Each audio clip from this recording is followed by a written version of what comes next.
Welcome to the Explainer. So today we're unpacking a masterclass on a topic that affects, well, literally every single one of us, yet very few people actually understand it.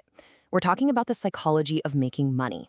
We're going to break down this absolutely phenomenal framework from entrepreneur Leila Hormozi, and her core argument here, it's a game changer. The greatest skill separating broke people from wealthy people isn't intelligence, and it certainly isn't luck.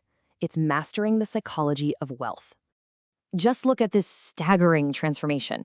Leila went from being completely broke, 100 pounds overweight, and arrested 6 times, to building a portfolio of companies worth hundreds of millions of dollars. Honestly, it sounds like a movie, right?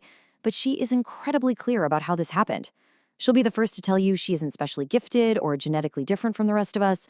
Her success came because she actively stopped letting her broke mindset run her life. She essentially identified, and then broke free from, 6 subconscious limiting beliefs. And today, you and I are going to dismantle those exact same beliefs together. Okay, let's dive into this. Here is our roadmap for today's explainer. We'll start off with the foundational psychology of wealth. Then we'll uncover your hidden wealth ceiling, shift our focus to buying assets over liabilities, tackle the primal fears of scarcity and loss aversion, and finally, we'll learn how to avoid the ultimate time trap. All right. Kicking things off with Section 1, the psychology of wealth, and discovering your subconscious money scripts. So, our very first limiting belief is simply not realizing that we're operating on a script we didn't even write.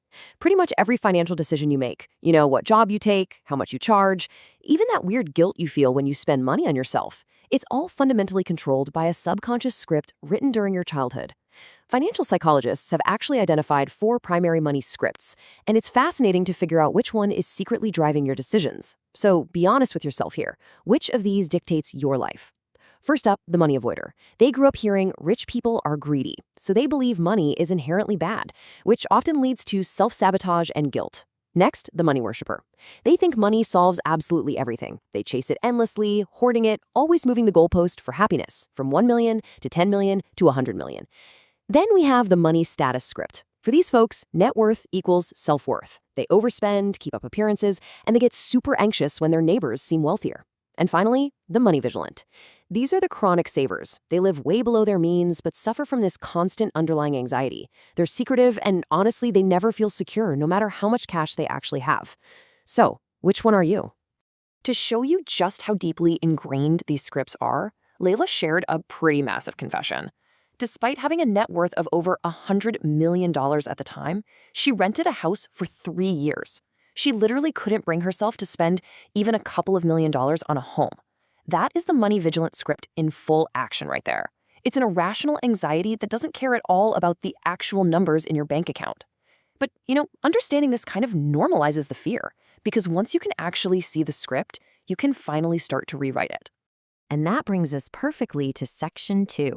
Your hidden wealth ceiling, and how your self-concept acts as a financial thermostat. Think of it this way. Your income is permanently capped by how you view yourself. Your self-concept acts exactly like a thermostat in your house. If your internal thermostat is set to, say, $100,000, and you suddenly make $150,000, you will unconsciously find a way to blow that extra $50K just to regulate your temperature back down to what feels normal to you. And this brilliantly illustrates what Leila experienced firsthand. When she first started making around $85,000 a year, she finally felt she was exceeding her identity of just someone scraping by. And instantly, she began self-sabotaging.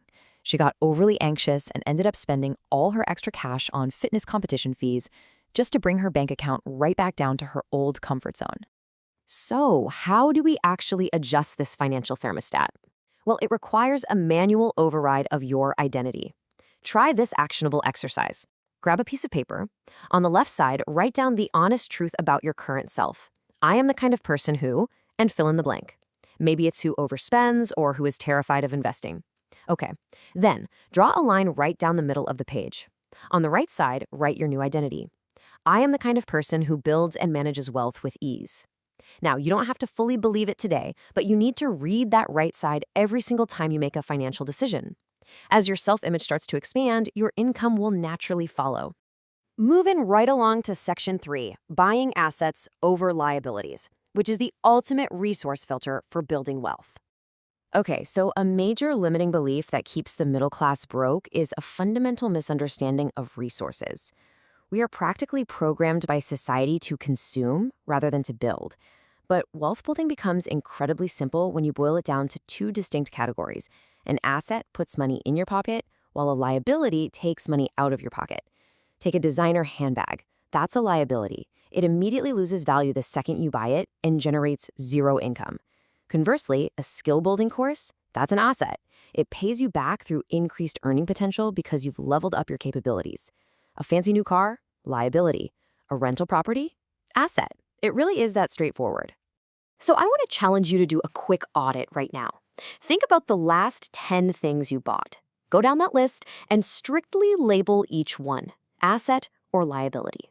Does it ultimately put money into your pocket or does it drain it? And it's absolutely crucial to understand here that even money just sitting comfortably in a bank account is deteriorating over time due to inflation. It literally becomes a liability if it isn't put to work. So commit to filtering every single future purchase through this exact lens. Now, what's really interesting about this slide is how it perfectly transitions us into section 4, overcoming scarcity and fear and rewiring the primal brain for modern abundance. Let's see how a scarcity mindset actually shrinks your cognitive bandwidth.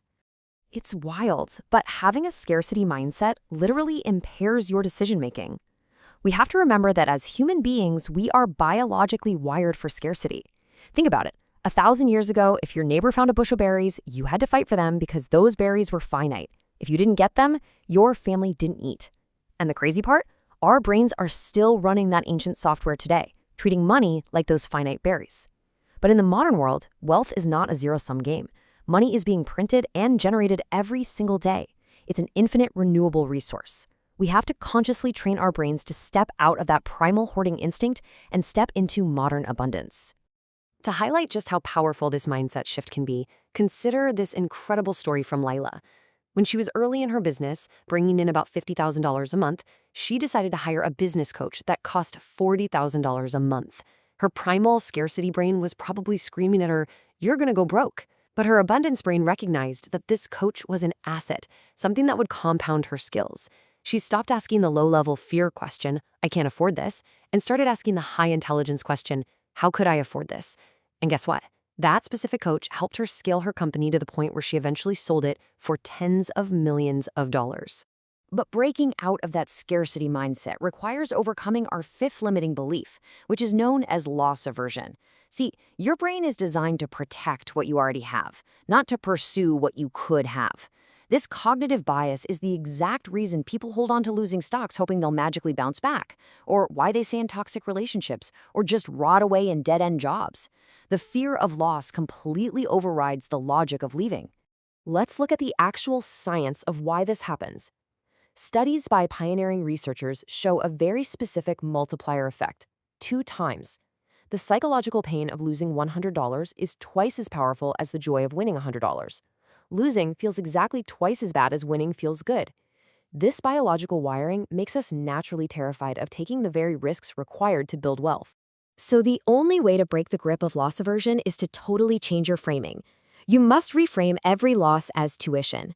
For example, Leila recently lost $3 million in a business deal simply because she failed to properly define the terms early on. But instead of letting that massive loss cripple her with fear, she told herself, "I paid $3 million to learn this lesson, and I would gladly pay it again." When you reframe a loss as an expensive but completely necessary education for your future millions, that loss instantly stops controlling you. Finally, we arrive at section 5, the ultimate time trap, and why buying time is the ultimate wealthy behavior.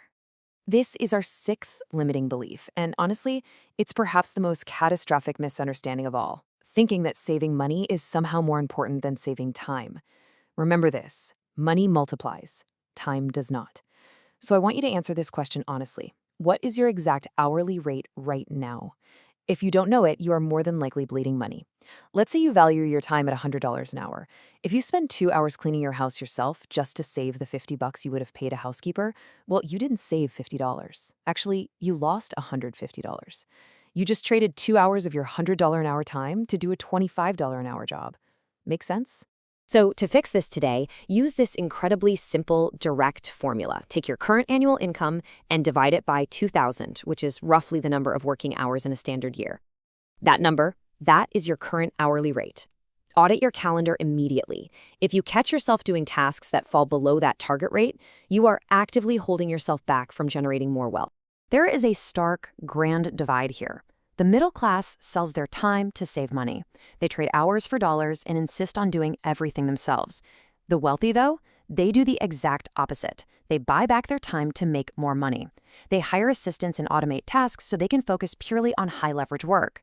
Leila actually hired an assistant when she could barely afford to pay her small 6-person team. Why? Because she knew that to become rich, she had to act like it first, by buying back her time to focus strictly on creating leverage and growth. Wow, okay, we have covered a lot. The money scripts, the wealth thermostat, assets over liabilities, primal scarcity, loss aversion, and the ultimate time trap. The psychology of wealth isn't really about being smarter than everyone else. It's about making better, more conscious choices. So my final provocative question to you is this. Which of these 6 limiting beliefs are you going to actively dismantle this week? Pick just one shift, practice it tomorrow, and then watch how it completely transforms your financial reality. Thanks so much for joining me on this explainer, and keep building.